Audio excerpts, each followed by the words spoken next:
What if everything you've ever believed about discipline is wrong?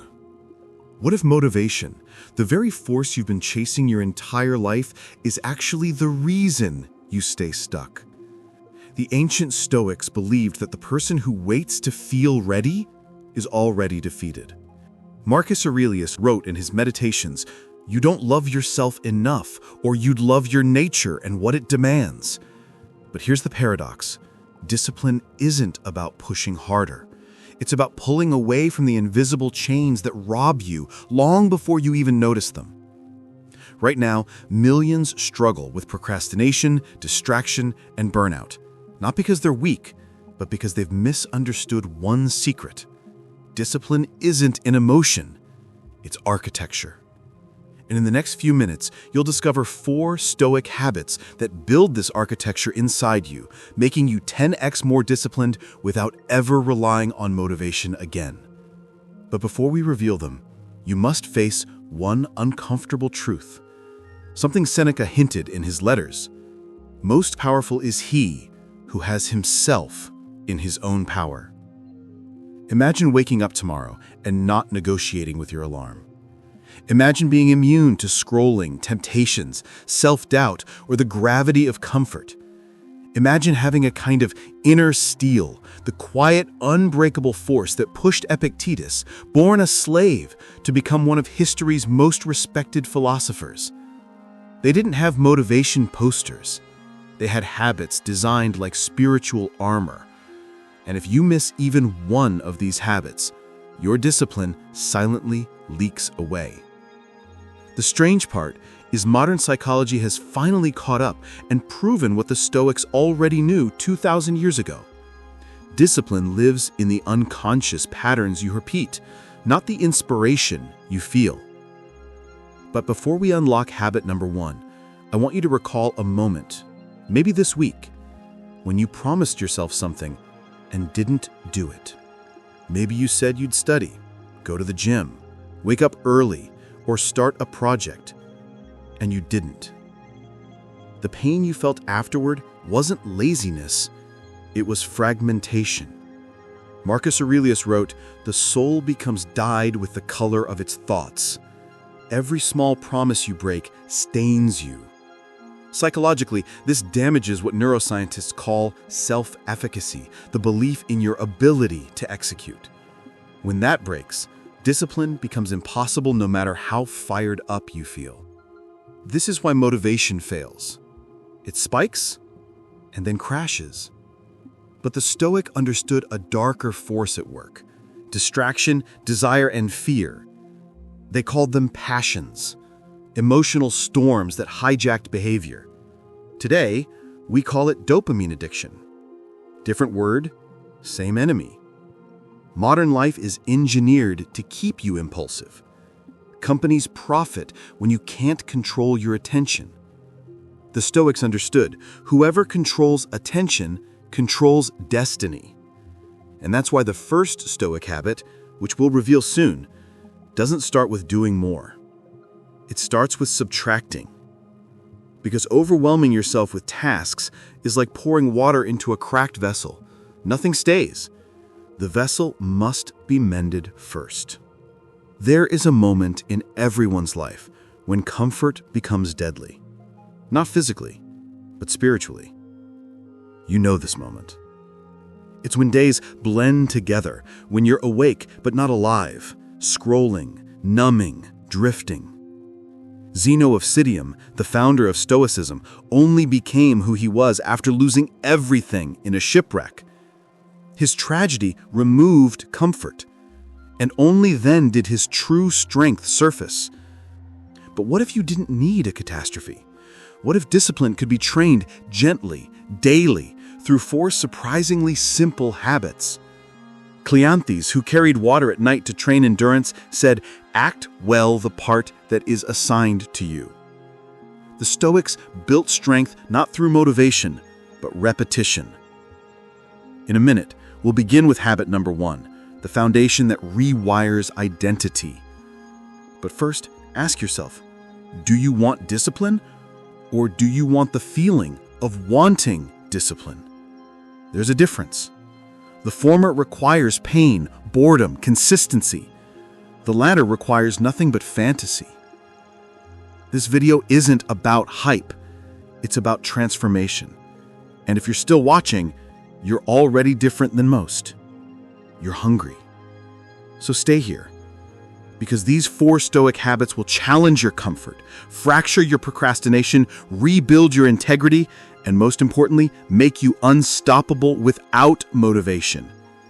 And once you learn habit number 4, everything you once struggled to do will feel strangely effortless. But we're not ready for that yet.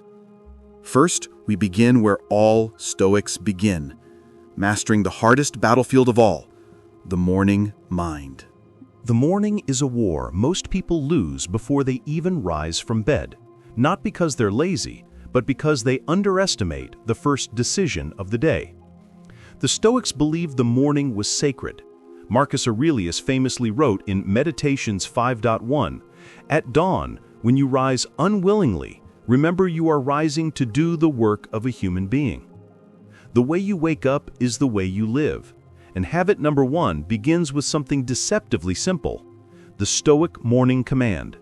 No delays, no bargaining, no 5 more minutes.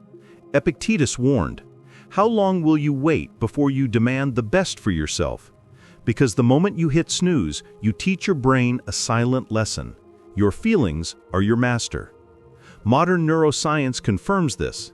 The first 10 minutes of your day form a chemical state that sets your motivation threshold. When you delay, the brain rewires comfort as the priority. When you rise instantly, it rewires identity.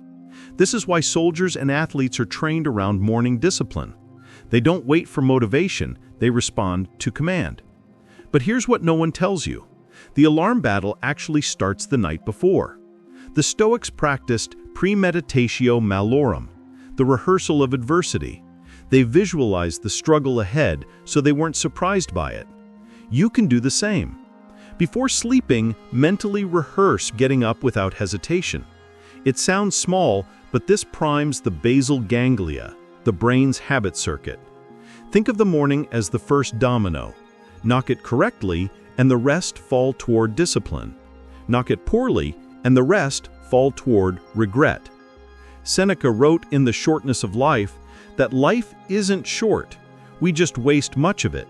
He was speaking to people who lost mornings and therefore lost years. Let me tell you a short story. There was a young man, brilliant, ambitious, who dreamed of becoming a filmmaker. Every night he promised himself he'd wake early to write scripts. Every morning he hit snooze, for months. Eventually he stopped believing himself. That's the quiet tragedy of discipline. You don't just break promises, you break identity, and identity is everything. One day, frustrated, he tried something radical. He placed his alarm across the room and told himself, "When my feet hit the floor, I win." That tiny rule saved his dream. He didn't become disciplined overnight, but something changed. He started to trust himself again. Within a year, he filmed his first short movie. Within 3 years, he won awards. He wasn't talented, he was trained, all because he reclaimed the morning. The Stoics would nod knowingly. They understood that your mind is foggy in the morning, vulnerable. That's why they attacked the day before the passions woke up. Cleanthes would rise before dawn and draw water from wells to train his will. Today, your well is your phone. And here lies a modern obstacle the Stoics never faced: dopamine hijack. When you check your phone first thing, you flood your brain with instant stimulation. Suddenly, work feels dull. Reading is boring. Progress is painful. You didn't lose discipline, your dopamine threshold spiked. The Stoic morning command protects you from that. Wake, stand, move, drink water, breathe, then begin. 5 simple actions. Habitually done, they create a neurological foundation for discipline. But wait, there's a deeper reason this matters. Marcus Aurelius wrote about duty, the duty to yourself. When you wake on command, you respect your role. When you delay, you betray it. Discipline isn't about suffering, It's about alignment, and alignment feels powerful. The first week you try this, you'll feel resistance, your brain begging you to break the ritual. Good, that's the old you dying. Week 2, you'll feel quieter inside. Week 3, pride. Studies from Stanford show that success spirals form when small wins accumulate daily. This habit is your spiral. However, this is only the first habit. If you stop here, your discipline can still crumble. The Stoics warned that a strong morning can be undone by a weak environment, which is why habit number 2 will attack something invisible, something sabotaging you every single day without your awareness. And once you see it, you'll never look at your time, energy, or relationships the same way again. But before that revelation, ask yourself honestly, do you control the morning, or does the morning control you? The answer will tell you everything about your discipline. Because once you conquer mornings, you stop living reactively and start living intentionally. And the world begins shifting around the person who rises before it wakes. Even if you conquer the morning, an enemy still hides in plain sight, subtle, silent, and far more dangerous than laziness. The Stoics called it proeresis, the power of choice, constantly threatened by outside influence. Today, we call that influence environmental gravity, the unseen pull of people, places, habits, and digital noise that drag your discipline down. And this leads us into Stoic habit number 2, ruthless environment design. Seneca wrote in Letters to Lucilius, "Associate with those who will make a better man of you." He knew that the environment will win against willpower eventually, every time. Modern psychology confirms this through what is known as automaticity. Your brain automates behaviors based on cues. If unhealthy food is visible, you'll eat it. If your phone is within reach, you'll scroll it. If your workstation is cluttered, your mind becomes cluttered. Not because you're weak, but because your environment whispers commands your subconscious obeys. Let's open a loop with a story. A researcher once performed an experiment in an office by placing chocolate candy jars on desks. Employees ate an average of 8 pieces a day. When he moved the jar just 6 feet away, consumption dropped to 3. Remove availability, remove temptation. The Stoics would smile. They understood this intuitively. Cleanthes trained at night when others slept because his environment was free from distraction. Today, distraction follows you in your pocket. And the average person checks their phone 96 times per day. That's 96 shattered focus cycles. Dopamine spikes, attention fragments, productivity bleeds. Your environment shapes your discipline more than your motivation ever will. So here's your first environmental shift. Make friction your ally. Want to read more? Place books where your eyes land. Desk, nightstand, kitchen table. Want to stop scrolling? Bury your phone behind physical barriers. A drawer, another room. Behavioral scientists call this choice architecture. You don't need more discipline. You need fewer triggers. Zeno of Citium believed virtue was shaped by repeated exposure to what strengthens the soul. Exposure, that's the word. Your discipline is simply the product of what you expose yourself to every day. Marcus Aurelius warned, the things you think about determine the quality of your mind. Today, the things you see determine the direction of your thoughts. Think about your room. Is it designed for focus or comfort? Stoicism never hated comfort, it hated dependency. When you become dependent on comfort, your discipline rusts. That's why the Stoics practiced voluntary discomfort. Cold baths, simple clothing, sparse meals. Not for suffering, but to prove to themselves they could function without luxury. Seneca wrote in On Consolation to Helvia, "Set aside a certain number of days, during which you shall be content with the scantiest and cheapest fare." He wasn't punishing himself, he was strengthening identity. Today, you can practice a simpler version. Organize your workspace each night. Remove the chaos. Prepare your tools. This single habit can boost productivity by 20%, according to organizational psychology studies. Why? Because a prepared environment reduces cognitive load. But here's where it gets deeper.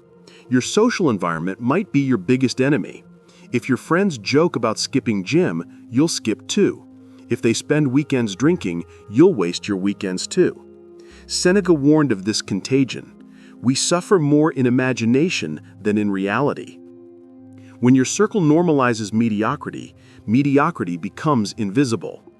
This doesn't mean abandon everyone. It means curate. You don't need to cut people off. You need to limit access. This is environmental gravity at its strongest. The Stoic was always vigilant against it. Another hidden adjustment is your digital environment. Curate your feeds. Remove negativity. Subscribe to education, not outrage. Neuroscientist Andrew Huberman explains that your dopamine system wires itself according to your digital diet. If your phone feeds you chaos, your mind craves chaos. If it feeds you depth, your mind craves depth. Stoicism in the modern age begins with unfollowing. Now here's the twist. Once you shape your environment, motivation becomes unnecessary. The environment does the pushing. Your brain becomes a machine of consistency. But this is still only habit number 2. The Stoics insisted on something stronger.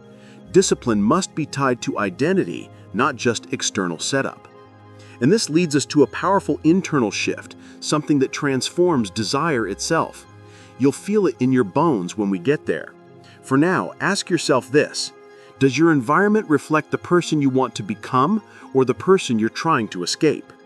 Because if you don't design your environment, someone else or something else already has. And the cost of that is your potential. You can conquer the morning, you can design your environment, and yet discipline can still collapse at the first sign of discomfort. Why? Because modern society has built a dangerous belief that difficult emotions are signals to stop. The Stoics rejected this entirely. They understood what neuroscientists now confirm.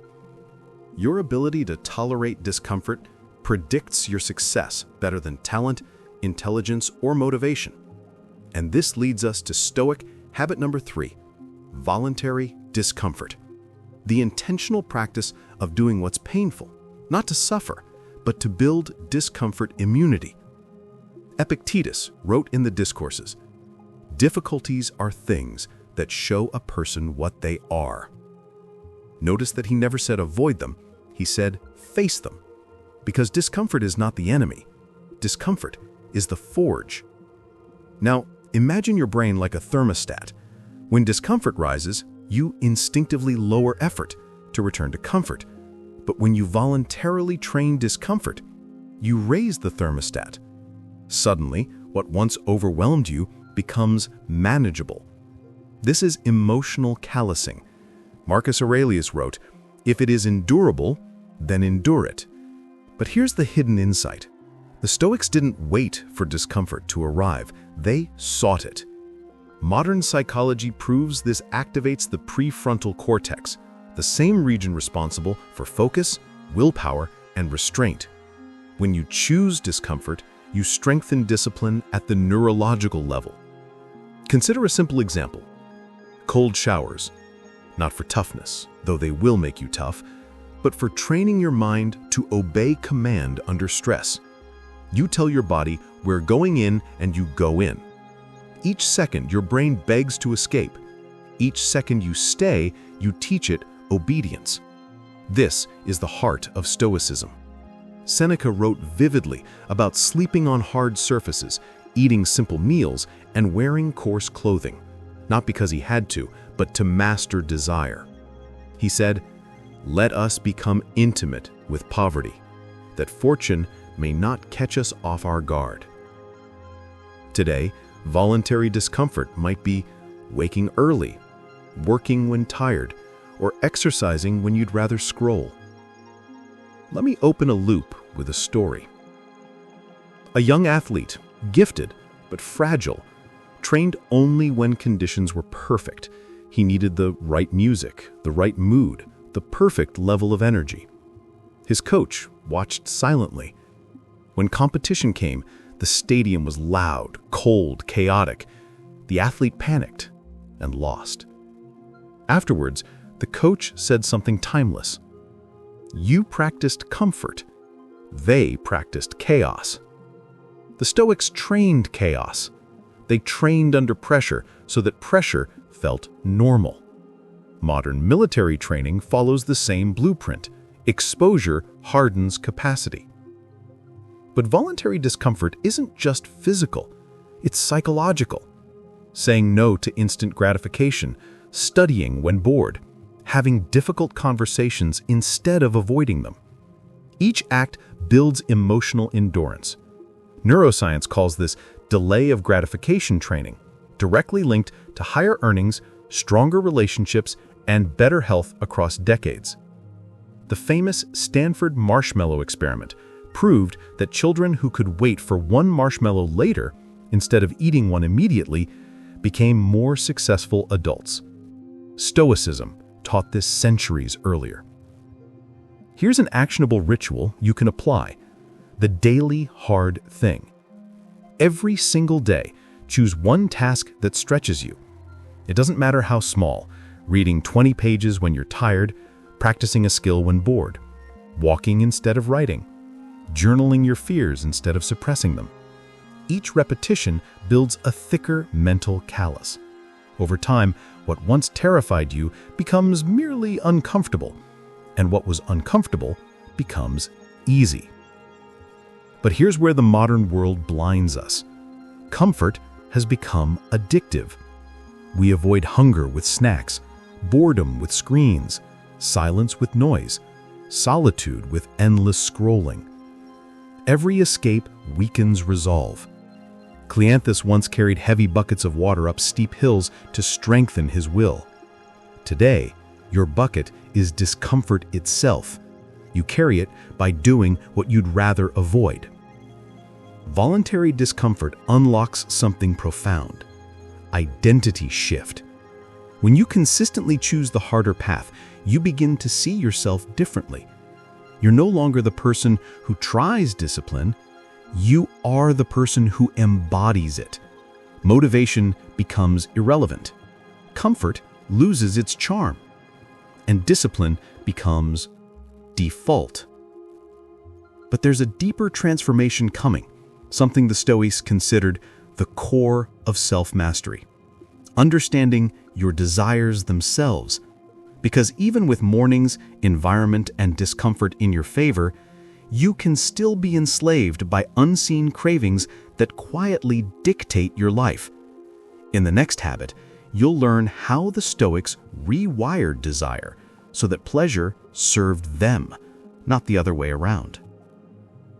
So ask yourself, do you avoid discomfort, or do you train it? Your answer shapes the boundaries of your future. You've trained your mornings. You've shaped your environment. You've strengthened your discomfort tolerance. But there is still a shadow lurking beneath discipline. Something the Stoics believed was the root of all suffering: uncontrolled desire. You can be hardworking, organized, and tough, yet if desire commands you, discipline will fracture. Marcus Aurelius warned in Meditations 6.3, "The things you think about determine the quality of your mind." What he meant was simple. Desire shapes attention. Attention shapes habit. Habit shapes destiny.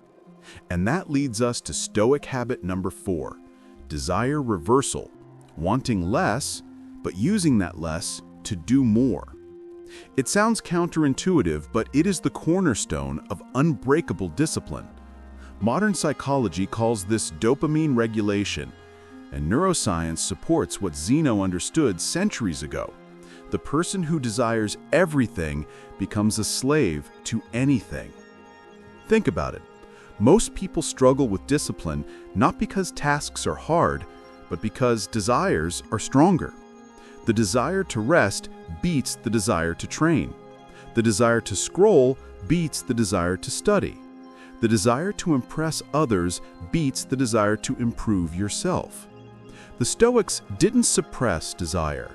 they redirected it. Epictetus said, "Freedom is not achieved by satisfying desire, but by eliminating it." Today, this concept is more crucial than ever. Because your devices, notifications, and platforms are weaponized cravings algorithmically designed to spike your dopamine. Every swipe, every heart, every buzz teaches your brain to expect stimulation. Enter a task like reading, writing, or working, low dopamine by comparison, and discipline collapses. Let's open a loop with science. Researchers at Harvard conducted an experiment on delayed gratification and discovered something shocking. People who could delay pleasure for just 12 minutes scored significantly higher on tests of impulse control, emotional regulation, and focus. 12 minutes. The Stoics practiced this on a lifetime scale. Seneca often fasted, not for diet, but to train desire. Fasting teaches the mind that hunger is not an emergency. Today, hunger is solved instantly, but discipline rots. You can apply this in miniature. Delay indulgence by 10 minutes. Tell yourself later.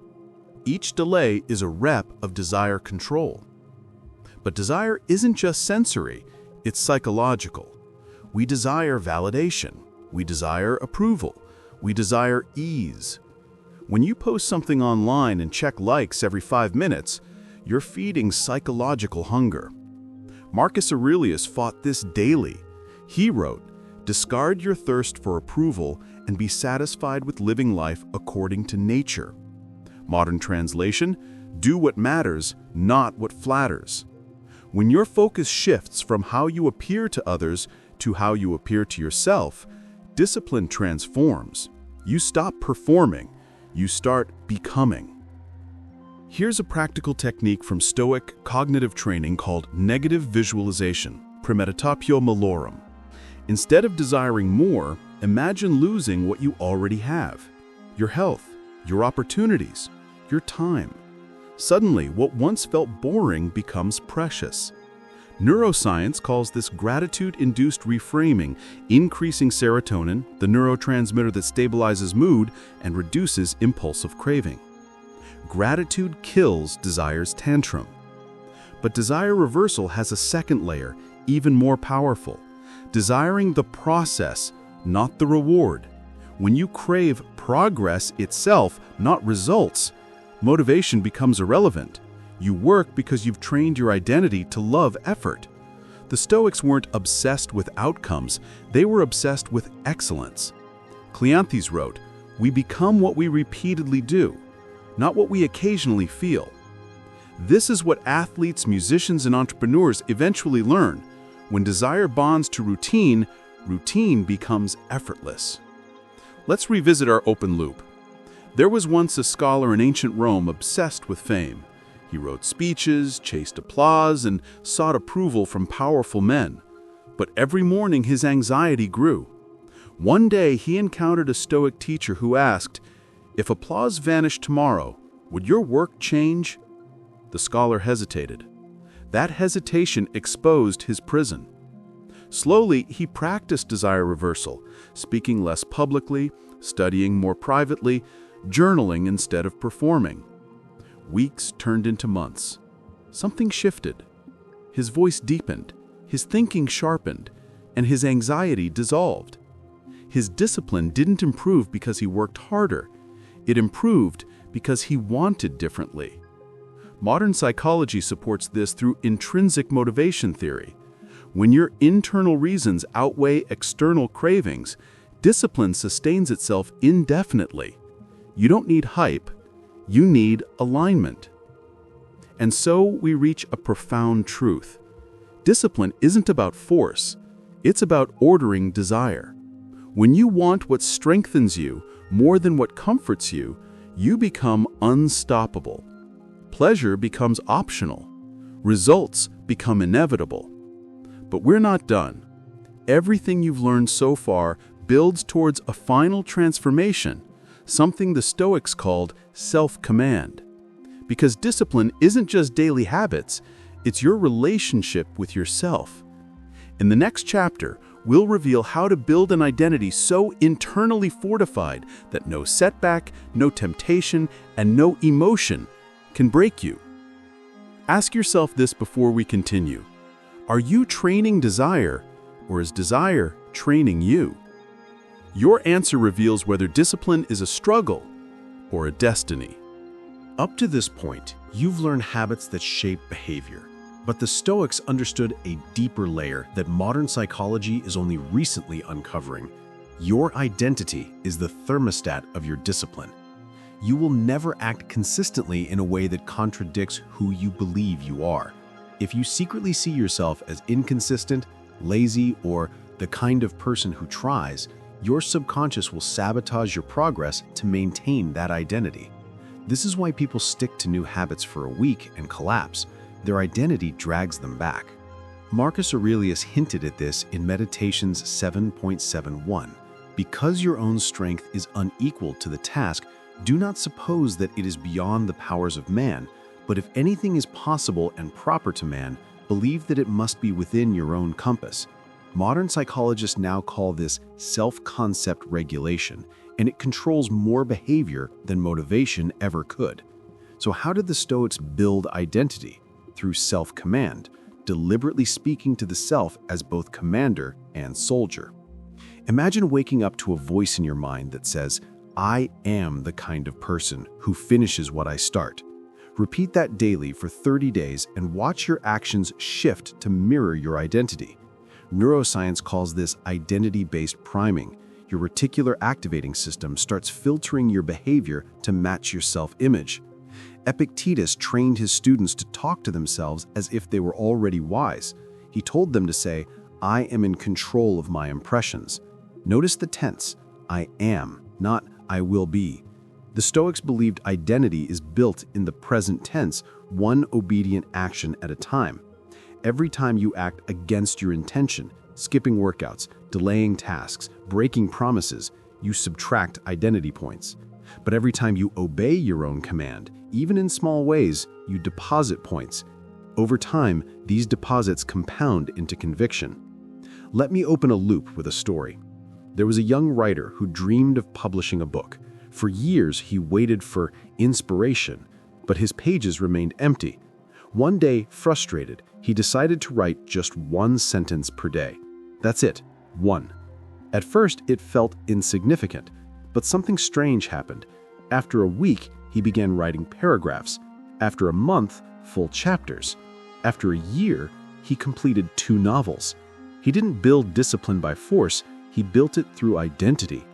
I am a writer became true not through dreams, but through repetition. Seneca wrote, "Wherever there is a human being, there is an opportunity for kindness. Replace kindness with discipline, and you uncover a blueprint. Your daily opportunities build character."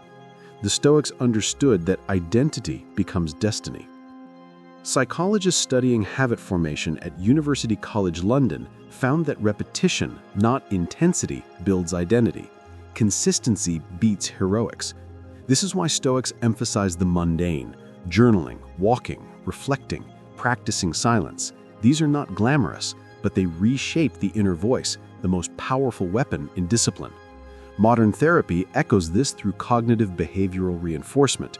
Your thoughts produce actions, your actions produce identity, your identity produces destiny. The Stoics simply asked, "Who are you becoming?" Now comes the uncomfortable part. You cannot build identity through thought alone. You must earn evidence. The Stoics journaled every night, examining their behavior like judges. Marcus Aurelius wrote nightly reflections on where he remained disciplined and where he failed. He didn't shame himself, he corrected course. This is called self-surveillance in psychology. It builds self-integrity. When you reflect daily, you prevent small cracks from becoming fractures. But identity has an enemy, emotional impulse. When you say, "I'll start tomorrow," your identity weakens. When you push through discomfort, identity strengthens. So here's a Stoic ritual. Whenever you face a choice between comfort and growth, whisper to yourself, "This is who I am." Then choose growth. This microscript trains your amygdala, the emotional center, to associate discipline with self-definition. Over weeks, it becomes instinct. That's why Marcus Aurelius told himself, "Waste no more time arguing what a good man should be one." Let's return to our open loop. Ancient gladiators weren't the strongest because they trained the hardest. They were strongest because they believed they were warriors. Identity pushed them beyond exhaustion. Today, your battles are mental. Screens, doubt, distraction, and the warrior's weapon is identity. Declare who you are before the world does. You now stand on the edge of a transformation. Master identity and discipline becomes automatic, but there's still a missing piece, something the Stoics guarded fiercely: the ability to control attention, because attention is the gateway to destiny. In the next chapter, you'll learn how the Stoics weaponized focus to crush distraction, and how you can too. Ask yourself one question before we continue. Does your behavior match the person you claim to be? If not, today is the day you begin building the evidence. But there's a deeper layer to discipline that modern culture rarely talks about: the courage to sit alone with your own thoughts. Most people believe discipline is only about doing, waking up early, hitting goals, pushing forward. But the Stoics knew something far more terrifying. If you cannot sit quietly with yourself, your actions will always be attempts to escape. Marcus Aurelius wrote in Meditations, "Nowhere can man find a quieter or more untroubled retreat than in his own soul." It sounds simple until you try it. Silence exposes your doubts. It reveals your ambitions. It forces you to confront the gap between who you are and who you claim to be. This is why people drown themselves in noise, endless scrolling, notifications, constant stimulation.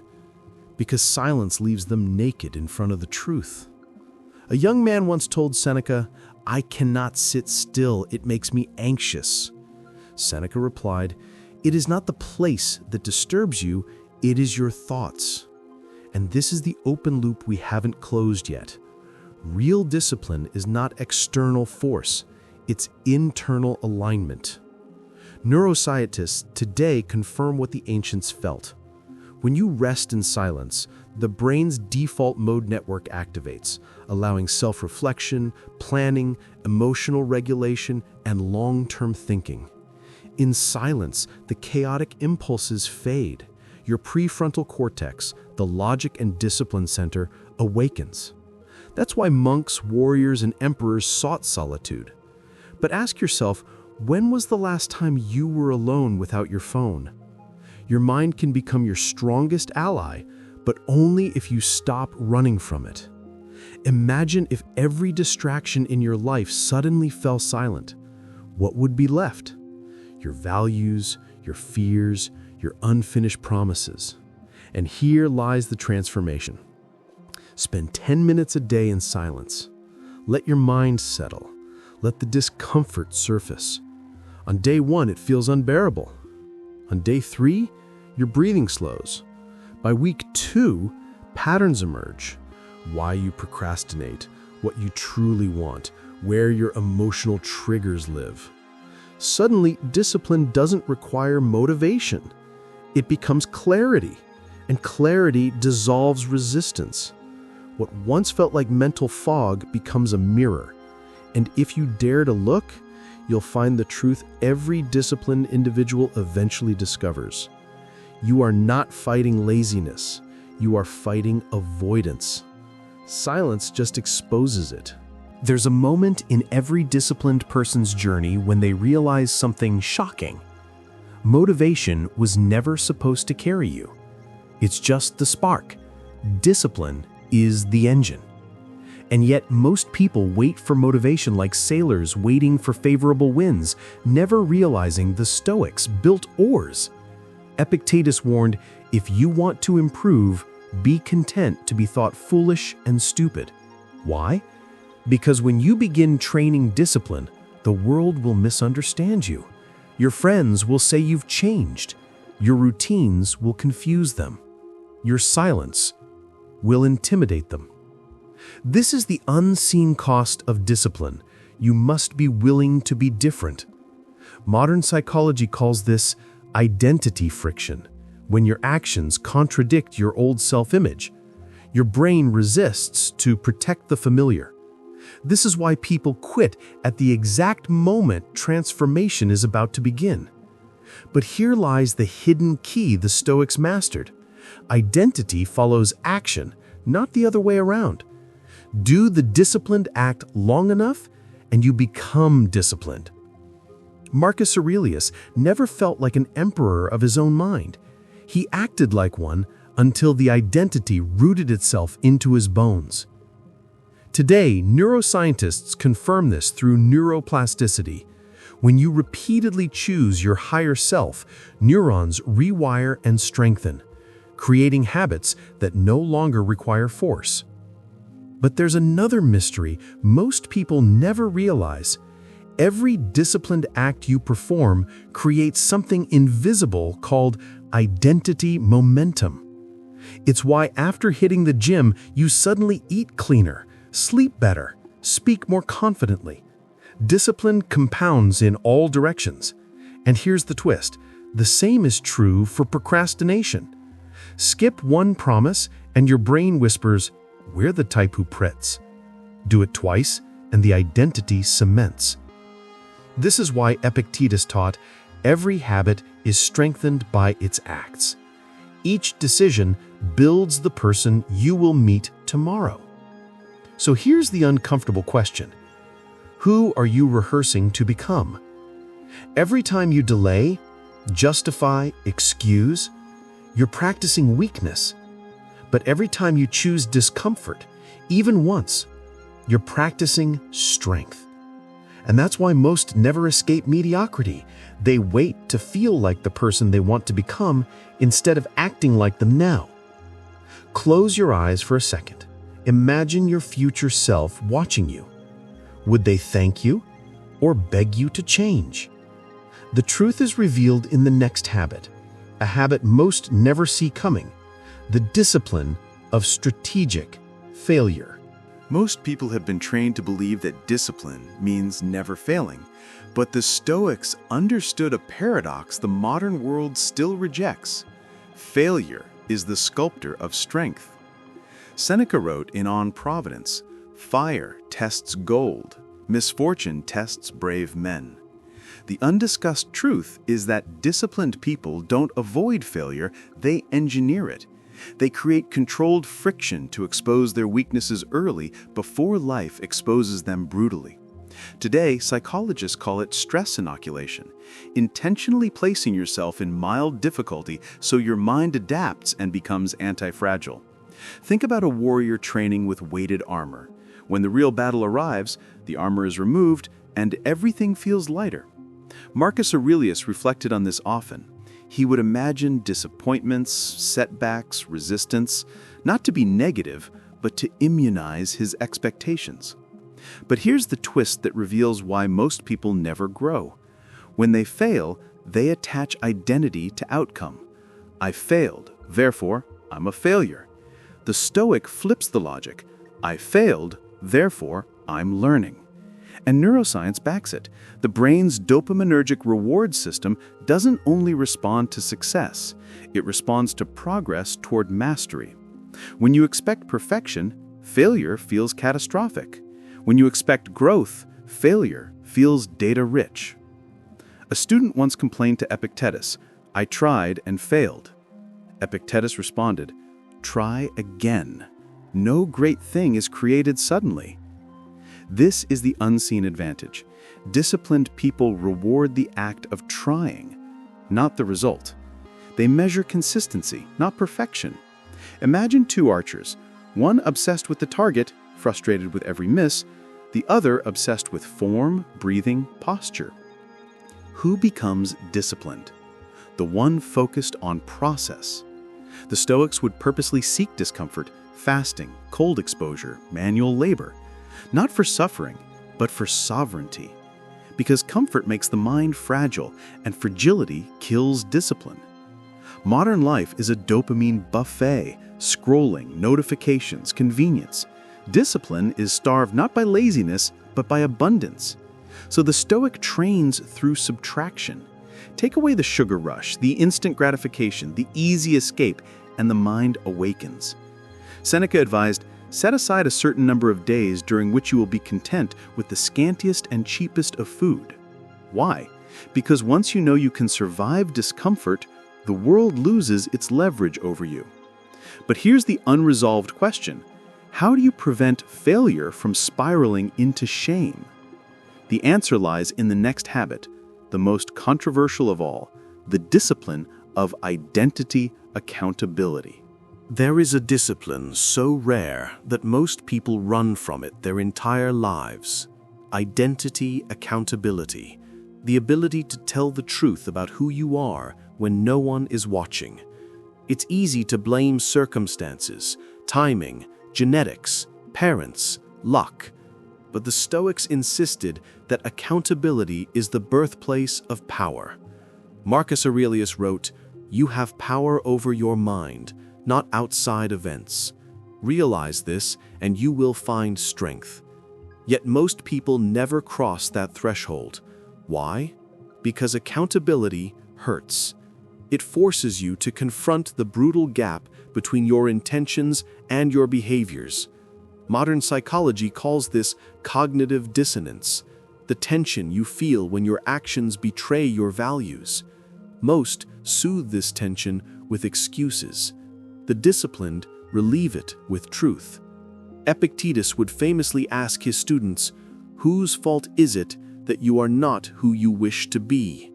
And silence would fill the room, because the answer is always the same: yourself. But here's the paradox. Accountability doesn't shrink you, it frees you. Neuroscientists have discovered that when we take ownership of our choices, the anterior cingulate cortex activates, improving focus, decision-making, and emotional regulation. Responsibility changes the architecture of your brain.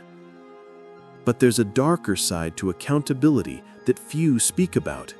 Once you admit you are the cause, you become the cure. And that means excuses can no longer shield you from effort. Most avoid accountability not because they are lazy, but because accountability kills their last hiding place. Think of a time you told yourself you'd start something tomorrow. That tiny whisper was your identity begging for mercy, because the moment you say, "I will," your brain silently records a contract. Break those contracts enough times, and trust erodes. You no longer believe yourself. That's why disciplined people feel unstoppable. They have earned self-trust through repeated kept promises. Imagine waking up every day knowing that if you say you will do something, it is as good as done. That is real power. Seneca warned, "While we waste our time hesitating, life is slipping away." Every excuse is borrowed time against your potential. But here's the cliffhanger. How do you build unshakable self-trust if you're already fractured by past promises? The answer lives in a Stoic technique so simple, so overlooked, that modern self-help ignores it entirely. Micro-oaths. Tiny, winnable commitments that rebuild identity brick by brick. It doesn't matter how small. Drink 1 glass of water, read 1 page, wake 1 minute earlier. When you keep the small oath, your subconscious whispers, "We're the type who follows through." And that whisper repeated becomes a roar. But this evolution requires one final discipline, the hardest one, the one modern society has abandoned, the discipline of emotional detachment from outcomes. In every era, there's one force that destroys more discipline than distraction, laziness, or fear combined: emotional attachment to outcomes. When you depend on results to feel worthy, every setback becomes a personal attack. The Stoics saw this trap clearly. Epictetus wrote, "Some things are up to us and some are not." Yet most people live as if the external world owes them rewards for their internal efforts. When they don't see progress fast enough, they collapse, not because the task was hard, but because the outcome didn't validate them quickly. Modern neuroscience explains why. The brain is wired for novelty and reward, constantly seeking evidence that effort equals payoff. When it doesn't see immediate results, dopamine drops, motivation evaporates, and the mind spirals into self-doubt. Marcus Aurelius reminded himself daily, "You have no control over external events. You control only your judgments." But what does that actually mean in practice? It means discipline isn't about the gym result. It's about showing up. It's not about becoming successful. It's about becoming worthy of success. Seneca warned his students against worshiping outcomes because outcomes create slavery. If you only work when the reward is visible, your discipline is conditional, fragile, and easily broken. But think of the blacksmith. He strikes the iron hundreds of times before it seems to change. Each strike unseen, unheard, unpraised, yet one day the sword shapes. Modern psychology calls this delay of gratification, the ability to endure effort without immediate reward. And this predicts success more accurately than IQ, talent, or background. Now here's the hidden twist. Detaching from outcomes accelerates them. When you stop obsessing over results, your mind frees itself to focus on the process. Anxiety fades, you think clearer, you execute better. Imagine running a marathon while staring at the finish line the entire time. You'd stumble, panic, and quit, but focus only on the next step, and suddenly the finish line arrives. The Stoics practice a mental technique called the reserve clause. They'd say, "I will do my best if fate allows." It empowered them to act boldly while surrendering the results. And this solved the emotional trap. Disappointment cannot destroy you if outcomes don't own you.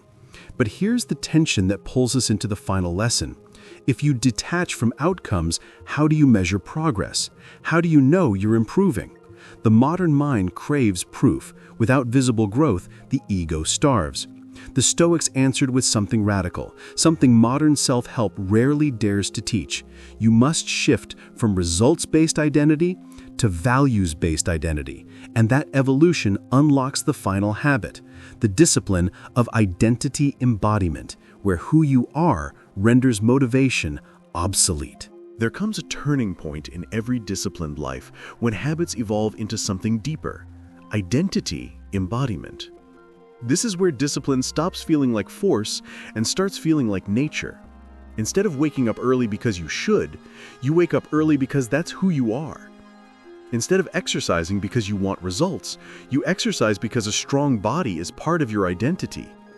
Zeno of Citium, founder of Stoicism, taught that virtue is not an act, but a state of being. You don't occasionally behave virtuously, you become virtuous. Modern behavioral psychology echoes this. Actions repeated enough times shape identity, and identity makes future actions effortless. But here's where most people get stuck. They cling to identity versions that expired years ago. The identity of the procrastinator, the identity of the undisciplined, the identity of the one who can't stick to things. These identities become prisons disguised as personality. Seneca warned, "You act like mortals in all that you fear, and like immortals in all that you desire." Meaning, you think you have endless time to reinvent yourself. But identity is not inherited, it's chosen. Imagine a sculptor staring at a block of marble. Inside is the future self you've dreamt of. Every disciplined act is a chisel strike. Every excuse leaves the marble untouched. Most people quit not because they lack ability, but because they can't stand the discomfort of shedding an old identity. It feels like death. And psychologically, it is. The ego death required for transformation triggers survival responses. Your brain resists, friends resist, even your routines resist. But on the other side of that resistance is the person you were meant to become. Marcus Aurelius reminded himself, "What stands in the way becomes the way." The obstacle is not outside you, it's the outdated identity inside you. You won't become disciplined by copying someone else's habits. You become disciplined by embodying the values that create them. Modern neuroscience reveals that when identity aligns with action, the brain conserves willpower. You do difficult things effortlessly because there's no internal debate, no negotiation. And here's the cliffhanger that leads into our final revelation. Discipline becomes effortless only when you stop trying to be disciplined. It becomes effortless when you become the type of person who simply does the work. Identity drives action. Action reinforces identity. A cycle, a loop. And in the final lesson, we break that loop wide open, revealing the Stoic secret that makes motivation irrelevant forever. And now we arrive at the final revelation. The hidden secret the Stoics understood, the truth modern society desperately overlooks. Discipline is not something you chase, it's something you become. When you detach from outcomes, when you practice micro-oaths, when you embrace strategic failure, when you sit with silence, something profound happens. The self that depended on motivation begins to dissolve. You no longer beg for inspiration because you no longer need it. You become the kind of person who acts regardless. Marcus Aurelius wrote, "At dawn, when you rise unwillingly, let this thought be present: I am rising to do the work of a human being. Not the work of a motivated being, the work of a purposeful being." The Stoics understood that discipline is not about forcing yourself, it's about remembering who you are. Modern neuroscience calls this self-schema formation. Once your identity solidifies around a value, the brain automates behaviors that support it. Effort becomes instinct. Resistance evaporates. Imagine waking tomorrow, not needing courage to begin, not wrestling with procrastination, not negotiating with excuses, but simply moving. That's what happens when identity transformation completes. And all the open loops we've woven, the silence, the engineered failure, the micro-oaths, the detachment, they converge into this single truth. Discipline grows in the dark, unseen, uncelebrated. It's not forged in the dopamine highs of motivation, but in the silent moments when you choose your future self over your temporary feelings. Epictetus warned, "First say to yourself what you would be, and then do what you have to do." Your job is not to feel disciplined. Your job is to vote for the version of you that already is. Every choice is a ballot. And one day, quietly, you will cross the threshold. You'll look around and realize you no longer struggle to do what is difficult, because the person who once struggled is gone, replaced, upgraded, transformed. Discipline becomes your default. Motivation becomes optional. And the world that once intimidated you begins to bend. In that moment, you will finally understand the Stoic secret. You do not rise to the level of your goals, you fall to the level of your habits. And habits are governed by identity. So the call to action is not to try harder tomorrow, it's to become someone who doesn't negotiate with tomorrow. Walk forward. Act without asking permission from your feelings. Build quietly. Rise willingly. And the world will eventually call it greatness, but you will simply call it who you are. And as we reach this final breath in our journey, pause and feel something subtle, the quiet shift happening inside you. Because everything we've explored, the silence, the micro-oaths, the identity death, the engineered struggle, the detachment from outcomes, it wasn't merely about discipline, it was about liberation. You were never meant to live as a prisoner of your moods, chained to fleeting bursts of motivation, dragged around by impulses and fears. The Stoics didn't become unshakable by accident. They sculpted themselves through thousands of invisible choices. Marcus Aurelius woke to battles, betrayal, war, disease. Yet he wrote, "You have power over your mind. Not sometimes, always." Seneca lost wealth, reputation, friends. Yet he answered misfortune with calm, because calm was who he had become. Epictetus was born a slave, beaten, discarded, yet he freed himself internally long before chains ever fell from his body. And now look at yourself. Modern life has given you comfort, distractions, endless escape routes, yet comfort quietly rots potential. That's why this moment matters. Because discipline is not really about waking up early or resisting temptations or finishing tasks. Those are merely symptoms. The real disease you are curing is self-abandonment, the habit of betraying your highest self for temporary comfort. When you say you will do something and then don't, you turn your back on the person looking at you in the mirror. But when you keep promises, something magical happens. You begin to respect yourself. Your voice becomes firmer, your posture straightens, your eyes harden. You become someone you trust, and trust is fuel you cannot buy. Modern neuroscience now whispers what the Stoics roared. Identity is plastic. It can be reshaped. Neurons rewire when you consistently choose the harder right over the easier wrong. Your brain literally reorganizes around who you decide to be. You are not stuck. You are becoming. And yet, don't make the mistake of expecting applause.